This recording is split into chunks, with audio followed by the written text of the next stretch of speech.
ടെഹ്റാനിൽ വ്യാപക മിസൈൽ ആക്രമണം നടക്കുന്നു എന്നുള്ള വിവരങ്ങൾ വരുന്നു. നഗരത്തിൽ വിവിധയിടങ്ങളിൽ സ്ഫോടന ശബ്ദങ്ങൾ കേട്ടതായാണ് ഇറാൻ സ്റ്റേറ്റ് മീഡിയ റിപ്പോർട്ട് ചെയ്യുന്നത്. ടെഹ്റാനിൽ ഇസ്രായേലിന്റെ ആക്രമണം അത് തുടരുകയാണ് എന്നുള്ള വിവരങ്ങൾ കൂടി വരുന്നുണ്ട്. ഇറാന്റെ പ്രത്യാക്രമണവും തുടരുകയാണ്. അത് അമേരിക്കയുടെ മറ്റു ചില കേന്ദ്രങ്ങളെ ലക്ഷ്യം വെച്ചാണ്. അതിന്റെ തുടർച്ചയിലാണ് GCC രാഷ്ട്രങ്ങളിലേക്കുള്ള പ്രത്യാക്രമണം നമ്മൾ കണ്ടത്. പക്ഷേ ഏറ്റവും ഒടുവിൽ ഒമാനിൽ നിന്നും റിപ്പോർട്ട് ചെയ്ത വിവരങ്ങൾ പ്രകാരം സ്ഫോടക വസ്തു നിറച്ച ഒരു ബോട്ട് ഉപയോഗിച്ച് എണ്ണ ടാങ്കറിന് നേരെ ആക്രമണം നടത്തിയിരിക്കുന്നു. അതിൽ ഒരു ഇന്ത്യക്കാരൻ കൊല്ലപ്പെട്ടിരിക്കുന്നു. മസ്കറ്റ് തീരത്ത് നിന്ന് 52 നോട്ടിക്കൽ മൈൽ അകലെയാണ് ഈ സംഭവം നടന്നത് എന്നതാണ്.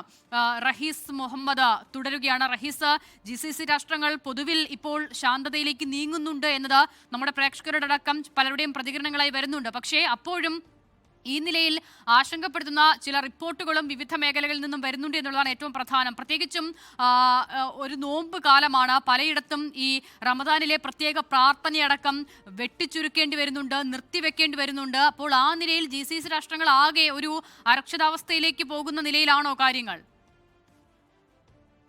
അച്യുത, കഴിവിന്റെ പരമാവധി ആളുകളെ പാനിക്കാക്കാതെ അവരുടെ ചേർത്ത് നിർത്തി അവരുടെ സ്വകാര്യ ജീവിതത്തിനെ അവരുടെ സ്വൈര്യ ജീവിതത്തിനെ ഇതിനെ ഒന്നും ബാധിക്കാത്ത തരത്തിലുള്ള ഒരു രീതിയിലാണ് കഴിഞ്ഞ 3 ദിവസമായി ഈ GCC രാജ്യങ്ങളിൽ പലതും മുന്നോട്ട് പോകുന്നത്. പക്ഷേ അവിടെ ഒക്കെയും ചില നിയന്ത്രണങ്ങളൊക്കെ കൊണ്ടുവരേണ്ട ഒരു നിർബന്ധ അവസ്ഥയിലേക്ക് കാര്യങ്ങൾ പോവുകയാണ്.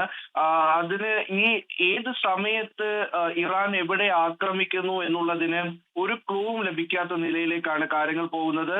ഒരു നിലയ്ക്കും ഈ ജനവാസ മേഖലകൾ കേന്ദ്രീകരിച്ച് ആക്രമണം നടത്തില്ല എന്ന് ഇറാൻ പറയുമ്പോൾ ഈ ആക്രമണങ്ങളൊക്കെയും നേരിടുന്നത്, ഇതിനെയൊക്കെയും ഡിഫ്യൂസ് ചെയ്യുന്നത്, അതൊക്കെയും ഈ ജനവാസ മേഖലയ്ക്ക് മുകളിൽ വെച്ചിട്ട് തന്നെയാണ് പലപ്പോഴും ഡിഫ്യൂസ് ചെയ്യുന്നത്. അപ്പോൾ അതിന്റെ അവശിഷ്ടങ്ങൾ വന്ന് പതിക്കുന്നത്, ഒപ്പം തന്നെ ഇതൊക്കെയും നിരായുധീകരിക്കുന്നതിന്റെ ശബ്ദം കേൾക്കുന്നത്, ഇതൊക്കെയും ആളുകളെ സംബന്ധിച്ചിടത്തോളം വലിയ പ്രശ്നമുണ്ടാക്കുന്നതാണ്. ഈ അവശിഷ്ടങ്ങൾ വീണ് ഉണ്ടാകുന്ന കേടുപാടുകൾ, നാശനഷ്ടങ്ങൾ, ഇതൊക്കെയും ഔദ്യോഗികമായി തന്നെ ഓരോ രാഷ്ട്രങ്ങളും സ്ഥിരീകരിക്കുകയും ചെയ്യുന്നുണ്ട്. അപ്പോൾ നിലവിൽ അത്ര കണ്ട് ആശ്വസിക്കാൻ കഴിയുന്ന നിലയിലല്ല കാര്യങ്ങൾ പോകുന്നത്. അതായത് ഒരു വലിയ ആക്രമണം ഉണ്ടായി ജീവൻ നഷ്ടപ്പെടും എന്നുള്ളൊരു സാധ്യതയൊന്നും നിലവിൽ മുന്നിൽ നിൽക്കുന്നില്ല. അത് ആ തരത്തിലേക്കുള്ള ചിന്തകളിലേക്ക് പോകേണ്ട കാര്യമില്ല, ആ ഭയം ആവശ്യമില്ല. പക്ഷേ ഇത്തരത്തിൽ ഓരോ മേഖലകളിലേക്കും ആക്രമണം നടത്തുമ്പോൾ അത് അടുത്തത് എങ്ങോട്ടേക്ക് എന്നുള്ളൊരു പേടി സ്വാഭാവികമായിട്ടും ആളുകളെ സംബന്ധിച്ച് വരുന്നുണ്ട്.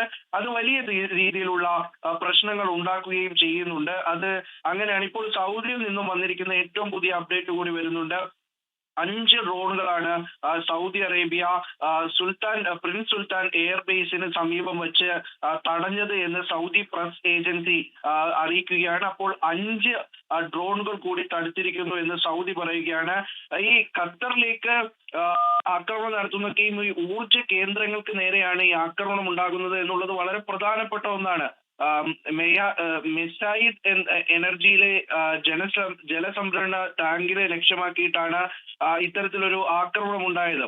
അപ്പോൾ റാസ് ലഫാൻ വ്യാവസായിക നഗരത്തിലെ ഒരു ഊർജ്ജ കേന്ദ്രത്തെ ലക്ഷ്യം വെച്ചിട്ടും ഇത്തരത്തിൽ ആക്രമണമുണ്ടായി. അപ്പോൾ ആ നിലയിലേക്ക് കാര്യങ്ങൾ പോകുമ്പോൾ എവിടേക്കാണ് ആക്രമണം നടത്തുന്നത് എന്നുള്ളത് വളരെ പ്രധാനമായിട്ടാണ്. അത് തടക്കുമ്പോൾ എവിടെയാണ് കേടുപാടുകൾ ഉണ്ടാകുന്നത്, നാശനഷ്ടങ്ങൾ ഉണ്ടാകുന്നത് എന്നത് വളരെ പ്രധാനമാണ്. അപ്പോൾ ആ നിലയിലേക്ക് കാര്യങ്ങൾ പോവുകയാണ്. ഇപ്പോൾ തന്നെ ഒമാനെ സംബന്ധിച്ചിടത്തോളം ഒമാനിൽ നിന്ന് 52 നോട്ടിക്കൽ മൈൽ അപ്പുറത്തേക്കാണ് ഒരു അപകടം ഉണ്ടായിരിക്കുന്നത്. അത് ഒമാനെ സംബന്ധിച്ചിടത്തോളം വളരെ അവർക്ക് ആശങ്ക ഉണ്ടാക്കുന്ന, അവരെ വലിയ തോതിൽ ചിന്തിപ്പിക്കുന്ന ഒരു ആക്രമണം തന്നെയാണ് ഇപ്പോൾ ഈ ആളില്ലാ ബോട്ട് വഴി ഇറാൻ നടത്തിയിരിക്കുന്നത്. അവിടെ വെച്ച് 21 പേരടങ്ങുന്ന ഒരു സംഘത്തിന് നേരെയാണ് ഈ ആക്രമണം ഉണ്ടാകുന്നത്. അങ്ങനെ ഒരു ആക്രമണം ഉണ്ടാകുന്നതിൽ അതിൽ ഒരാളാണ് മരിച്ചത്. അത് മരിച്ചത് ഇന്ത്യക്കാരനുമാണ്. അപ്പോൾ ആ നിലയിലേക്ക് ആളുകളുടെ ജീവനെ ബാധിക്കുന്ന തരത്തിലേക്ക് കൂടുതൽ ഇന്റൻസീവ് ആയിട്ടുള്ള ആക്രമണം ഉണ്ടാകുന്നു. അത് ഡയറക്റ്റ് അറ്റാക്ക് അല്ല എങ്കിലും ആ ഇൻഡയറക്റ്റ് അറ്റാക്കിന്റെ ഇമ്പാക്ട് വരുന്നത് ആളുകളുടെ ജീവൻ നഷ്ടപ്പെടുന്നതിലേക്കും മറ്റുമൊക്കെ ആയിട്ടാണ് കാര്യങ്ങൾ പോകുന്നത്. അപ്പോൾ ആ നിലയ്ക്ക് അത് വളരെ പ്രാധാന്യത്തോടു കൂടി തന്നെ കാണേണ്ടതായിട്ടുണ്ട്.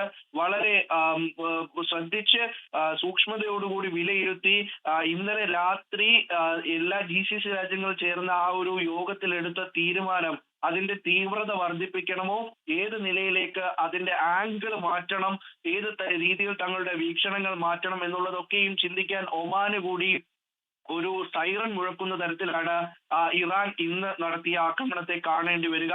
അപ്പോൾ അങ്ങനെയാണ് എങ്കിൽ കുറച്ചുകൂടി തീവ്രമായ നിലപാടിലേക്ക് പോകേണ്ടി വരും. പക്ഷേ നിലവിലെ സാഹചര്യം അനുസരിച്ച് ഒരു നിലയ്ക്കും ഈ നമുക്ക് ഈ ഗൾഫ് മാധ്യമങ്ങൾ വീക്ഷിക്കുമ്പോഴും ഒപ്പം തന്നെ അഭിപ്രായ പ്രകടനങ്ങൾ കാണുമ്പോഴും ഒരു അഡമന്റ് ആയിട്ടുള്ള സ്ട്രോങ് ഡിസിഷനിലേക്ക്, ഒരു കട്ട് ആൻഡ് റൈറ്റ് ഡിസിഷനിലേക്ക് ഗൾഫ് രാജ്യങ്ങൾ ഒന്നും തന്നെ പോയിട്ടില്ല. പ്രത്യേകിച്ച് യുദ്ധം ആഗ്രഹിക്കാത്തത് കൊണ്ടും അല്ലെങ്കിൽ ഏതെങ്കിലും നിലയ്ക്ക് വലിയ ആക്രമണങ്ങൾ ഉണ്ടാകണമെന്ന് ആഗ്രഹിക്കാത്തത് കൊണ്ടും കൂടിയാണ് അത് എന്നാണ് വിലയിരുത്തപ്പെടുന്നത്.